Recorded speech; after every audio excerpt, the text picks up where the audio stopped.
2018년 매출액이 230억 정도였는데 2019년에는 무려 800억을 넘었습니다. 그리고 2020년에는 900억 가까이 찍었다가 작년에는 816억. 이것도 사실 많은 거죠. 상당히 성장세가 가파른 회사인 것 같은데 영업이익을 보면 그렇게 막 드라마틱한 회사는 아니더라고요. 2018년에 적자가 무려 104억이나 됐습니다. 2019년에는 흑자 전환에 성공하면서 56억 정도 이득을 봤습니다. 작년에는 순이익이 11억 수준으로 떨어졌고요. 해석하기 나름이겠지만 그래도 흑자 전환을 하고 영업이익도 내고 있어서 나름 괜찮은 회사인 것 같아 보이는데 최근 이 회사가 파산 위기에 놓였다고 합니다. 에디스모터스 이야기입니다.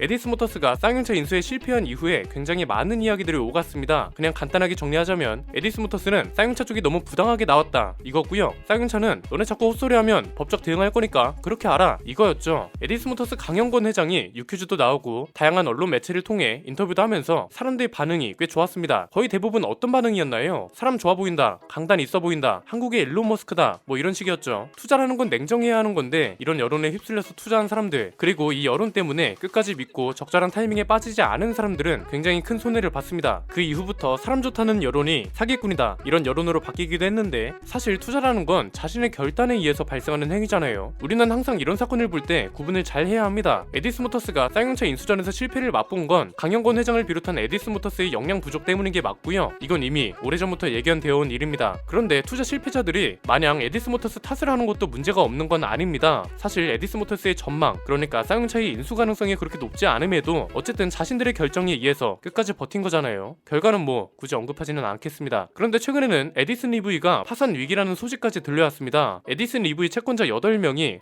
수원지방법원에 파산 신청을 접수했다고 합니다. 여기에 걸려있는 채권 금액은 36억 원이고요. 채권자가 파산 신청을 하는 이유는 뭔가요? 채권을 추심하기 위해 그런 거죠. 채권 추심은 뭐다? 채권자가 회사한테 빌려준 돈 이걸 빨리 내놓으라 이거죠. 왜 드라마나 영화 같은 거 보면 야 빨리 돈 안 내놔? 흙냄새 한번 맡아볼래? 이러는 사람들이 있죠. 이건 조폭들이 하는 거고요. 이 과정이 합리적이고 합법적인 버전이 채권 추심을 위한 파산 신청이라고 이해하시면 됩니다. 이렇게 파산 신청을 해서 법원이 파산을 선고한다? 그러면 파산 관제인이 선임됩니다. 이렇게 선임된 사람이 회사 자산을 채권자들한테 배분해줍니다. 파산 신청을 한다는 건 말 그대로 회사가 채권자한테 갚을 돈이 없기 때문에 법이 힘을 빌려서 돈을 되찾기 위한 행동인 거죠. 이 말은 즉 지금 에디스모터스의 재무 상태가 엉망이라는 소리이기도 하고요. 일단 에디슨 EV 측에서는 뭐라고 했냐면 채권자와 협의를 진행할 예정이다. 소송 대리인을 통해 법적인 절차에 따라 대응할 것이다. 이렇게 말했습니다. 채권자들이 협의를 하려면 회사 비전이나 재무 상태 같은 걸 보고 결정해야 하는데 협의가 원만하게 될지는 잘 모르겠네요. 한국거래소에는 규정이 있습니다. 상장 폐지 사유에도 기준이 있습니다. 여기에 해당되는 회사들은 이의 신청을 하고 이게 받아들여지면 상장 폐지를 피해갈 수 있습니다. 경우에 따라서는 이의 신청을 제대로 해서 상장 폐지를 면하는 경우도 있는데요. 그런데 지금 에디슨 EV는 문제가 뭔가요? 코스닥 상장사 같은 경우는 만약에 법원이 파산을 선고해버리면 이의 신청 절차 같은 거 없이 바로 상장 폐지가 됩니다. 에디스모터스는 4월에 상장 폐지 사유가 발생했고 이의 신청을 하겠다고 했습니다. 채권자들이 신청한 걸 법원이 인정해버리면 이의 신청이고 뭐고 없이 바로 끝난다는 거죠. 에디슨 EV랑 에디슨모터스는 구분할 필요가 있습니다. 에디슨모터스가 쌍용차 인수자금 조달을 위해서 인수한 상장사가 에디슨 EV입니다. 옛날 이름은 세미시스코였고 에디슨모터스가 인수를 하면서 이름이 바뀐 거죠. 만약 에디슨모터스가 쌍용차 인수를 성공했다면 상폐 위기까지는 없었을 겁니다. 말 그대로 인수한 법인의 목적을 달성한 거니까요. 그런데 거금을 들여서 인수한 법인이 결국 그 목적 달성까지 실패했고 아예 파산 위기까지 와버렸으니까 상태가 말이 아닌 거죠. 쌍용차 인수 실패 그리고 재무관리도 부실했기 때문에 파산 위기에 놓인 거라고 전문가들은 보고 있습니다. 여기서 끝나냐? 그렇지 않습니다. 최근에 쌍용차 인수를 추진한다는 뉴스만으로 에디슨 주가가 엄청나게 올랐잖아요. 여기 대주주들이 차익 실현으로 먹튀 논란에 휩싸였다고 합니다. 그래서 지금 금융당국에서 부정거래가 있었는지 조사 중이라고 하고요. 만약에 이것까지 부정거래로 결정나 버리면 파장이 꽤 클 것 같습니다. 자 그러면 쌍용차는 상황이 어떨까요? 인수전 2라운드에 많은 회사들이 몰리고 있어서 행복한 상황일까요? 그렇지 않죠. 일단 최근에 쌍용차 예비 실사가 종료됐다고 합니다. 조만간 인수 제안서를 받고 쌍용차가 인수자를 선정하는 일이 남았죠. 이게 다 되면 7월쯤에 투자 계약을 체결하고 회생계획안을 제출하고 이걸 채권단하고 법원으로부터 인가를 받으면 인수 성공인 겁니다. 지금 가장 주목을 받는 회사는 4군데입니다. KG그룹, 쌍방울그룹, 그리고 파빌리온 PE랑 ELBNT입니다. 이것만 보면 쌍용차는 큰 문제가 없어 보이는데 쌍용차한테는 변수가 하나 생겼습니다. 상장 폐지요. 쌍용차도 지금 위기인 겁니다. 상장 폐지 여부가 5월 중순에 결정될 예정인데요. 있는데요. 만약에 쌍용차가 상장 폐지가 되면 매각 절차에 굉장히 큰 영향을 줄 겁니다. 물론 상장 폐지가 된다고 해서 매각 절차가 법적으로 중단되지는 않습니다. 그런데 생각을 해보세요. 내가 어떤 회사를 인수하려고 하는데 그 회사가 갑자기 상장 폐지래요. 선뜻 인수할 수 있을까요? 쌍용차가 상장 폐지 위기에 놓인 이유는 뭔가요? 감사 의견 거절을 당했기 때문이죠. 이 상황을 보는 사람들한테는 답답할 수밖에 없는 이유가 이미 2020년에 감사 의견 거절로 상장 폐지 사유가 발생했습니다. 그래서 개선 기간, 그러니까 말 그대로 상장 폐지 사유에서 벗어날 수 있도록 회사를 다시 살려내라는 기간을 받았죠. 그게 딱 1년이었는데 지난 1년 동안 쌍용차 상황이 나아졌나요? 그렇지 않죠. 그래서 이 개선 기간이 아무 의미 없이 종료됐고, 이게 종료됨에 따라 5월에 상장 폐지 여부가 최종적으로 결정 나는 겁니다. 상장 폐지가 되든 안 되든 쌍용차는 10월 15일까지 회생 계획안을 가결시켜야 합니다. 상장 폐지를 피한다면 10월 15일까지 지금 인수하겠다고 나서는 회사들하고 절차를 진행하면 되는데, 상장 폐지가 된다면 지금 인수하겠다는 회사들 상당수가 발을 뺄 겁니다. 이렇게 되면 인수 절차가 어려워지고 쌍용차도 역사 속으로 사라질 가능성이 매우 높아지는 거죠. 상장 폐지가 되면 비상장사로 전환되는 거고, 이렇게 되면 자금 조달도 불리해지고 지분을 유동성 있게 배분하는 것도 어려워집니다. 최근에 쌍용차 노조가 한창 이슈였던 이유도 여기에 있는 겁니다. 쌍용차 노조가 개선기간 연장을 한국거래소에 요구했죠. 그런데 한국거래소가 어떤 결정을 할지는 아무도 모릅니다. 그냥 지금 상황을 봐서는 워낙 쌍용차 인수 전에 여론의 관심이 높은 것도 있고 재매각을 추진한다는 의지를 보여주기도 해서 아마 개선기간을 한 번 더 주지 않을까, 그리고 이 개선기간을 인수 결정 때까지는 주지 않을까, 이런 생각도 듭니다. 이렇게 생각하는 이유가 차기 정부와도 연결되는데요. 차기 정부에서도 지금 쌍용차를 무조건 배제하려고 하는 것 같지는 않아서 그렇습니다. 윤석열 당선인이 반노동 성향이라는 여론이 있습니다. 왜냐면 민주노총에서 이런 기자회견을 했거든요. 이 기자회견을 하게 된 계기가 뭔가요? 윤석열 당선인이 강성 노조에 대한 부정적인 입장을 밝혔기 때문이죠. 선거 유세 당시 어떤 말을 했었냐면, 전체 근로자의 4%를 대변하는 강성 노조는 완전히 치해복권이다. 강성 노조 때문에 많은 기업이 엉터리 정부, 강성 노조와 싸우기 싫어서 해외로 나가는 것이다. 이렇게 말했습니다. 그리고 강성 노조의 사업장 무단 점거나 폭력 행위 같은 게 발생하면 법에 따라 엄중하게 처벌하고 이런 행위를 아예 없애겠다는 계획도 발표했습니다. 그래서 쌍용차도 희망이 거의 없구나 싶었었는데 최근 소식들을 종합해 보면 마냥 그렇지만도 않습니다. 최근 경기도지사 후보 지지율을 보면 더불어민주당 김동연 후보가 47.9%를 기록했고 국민의힘 김은혜 후보가 38.8%를 기록했습니다. 격차가 9.1%포인트니까 오차 범위 바뀌죠. 민주당 쪽은 노조에 그렇게 강경한 입장은 아니라서 정부 차원에서 큰 제재가 들어가거나 하진 않을 것 같고요. 만약 김은혜 후보가 당선된다고 해도 쌍용차랑 정부가 크게 등을 질 것 같지는 않습니다. 왜냐면 최근에 김은혜 후보가 쌍용차 노조랑 만났거든요. 이때 뭐라고 했냐면, 쌍용차 회생을 적극 살피고 도울 수 있는 방안을 모색하겠다, 이렇게 말했습니다. 그리고 쌍용차는 다른 곳에서 찾아보기 힘든 14년간이 무쟁의 무파업이었다. 정부와 지자체가 책임지고 쌍용차 회생이 발판이자 성장의 도약판이 될 수 있도록 챙기겠다, 이런 말도 했고요. 그래서 사실 어떤 정당이 되더라도, 그리고 윤석열 당선인이 노조의 불합리한 문화를 청산하겠다고 하더라도 쌍용차에게는 큰 영향이 없지 않을까 싶네요. 사실 냉정하게 따지면 회사를 살릴지 여부를 결정하는 거지 노조를 살릴지 여부를 결정하는 건 아니니까요. 정부 차원에서도 그렇게 강경한 입장은 아니라서 상장 폐지 사유가 완전히 없어지지는 않고 개선 기간을 한 번 더 부여해주지 않을까 조심스럽게 예측해 봅니다. 일단 지금 소비자들이 할 수 있는 건 없습니다. 차를 대량으로 주문해 줄 수도 없잖아요. 결국 지금 최선을 다해야 하는 건 쌍용차인데 이걸 뭐라고 해야 할까요? 당연한 소리이긴 한데 막상 잘 되고 있지 않은 것 같은 느낌이라고 해야 할까요? 제가 지금까지 쌍용차도 그렇고 쌍용차를 인수하겠다는 회사들도 그렇고 최소한 해야 할 것들에 대한 이야기를 많이 해드렸죠. 제가 말씀드리는 게 모두 정답이라고 할 수는 없고 제가 경영 전문가도 아니지만 적어도 쌍용차가 5월 중순까지 모든 역량을 쏟아 부어야 한다는 건 부정할 수 없을 것 같습니다. 지금 쌍용차는 여론전에 적극적이지 않은 느낌입니다. 벌써 5월하고도 일주일이 지났잖아요. 이미 쌍용차 내부에서 앞으로의 신차 계획부터 시작해서 미래차 경쟁력을 하이브리드로 갈 건지 전기차로 갈 건지 아니면 하이브리드를 거쳐서 전기차로 갈 건지 이런 로드맵이 나왔어야 한다고 보거든요. 그리고 지금 인수 예정자들 정보를 충분히 종합해 볼 수 있잖아요. 그러면 이 회사들의 평균치를 계산해서 앞으로 어떤 시너지 효과가 기대되고 회생에는 어떤 도움이 되고, 그리고 이 회생을 위해서 어떤 차를 어떻게 언제까지 만들지, 신차 경쟁력으로만 살아남을 건지, 충전 기술력 같은 인프라 사업까지 뛰어들 건지, 이런 내용이 쌍용차 보도자료를 통해서 진작에 나왔어야 하지 않을까요? 지금 상장 폐지가 결정되는 날 있죠? 회사로 치면 면접 이후에 최종 합격 발표 날짜랑 똑같은 거라고 봅니다. 결정되는 날까지 최선을 다하는 모습을 최대한 많이 어필하고 어떻게든 상장 폐지를 피해야 인수까지 원활하게 진행되겠죠. 일단 지금 상황은 인수 예정자들한테는 미안하지만 쌍용차한테 정말 많이 집중해야 하는 시기인 것 같고요. 쌍용차를 통해서 어떤 이야기가 나오는지 정부 기관, 금융당국, 언론, 그리고 소비자들까지 관심있게 봐야 할 것 같습니다. 저도 최대한 집중하고 있다가 관련 소식이 나오면 쉽고 빠르게 분석해 드릴 수 있도록 하겠습니다. 오늘 내용은 여기까지입니다. 저는 김승현 안PD의 스포일러 안PD였습니다. 감사합니다.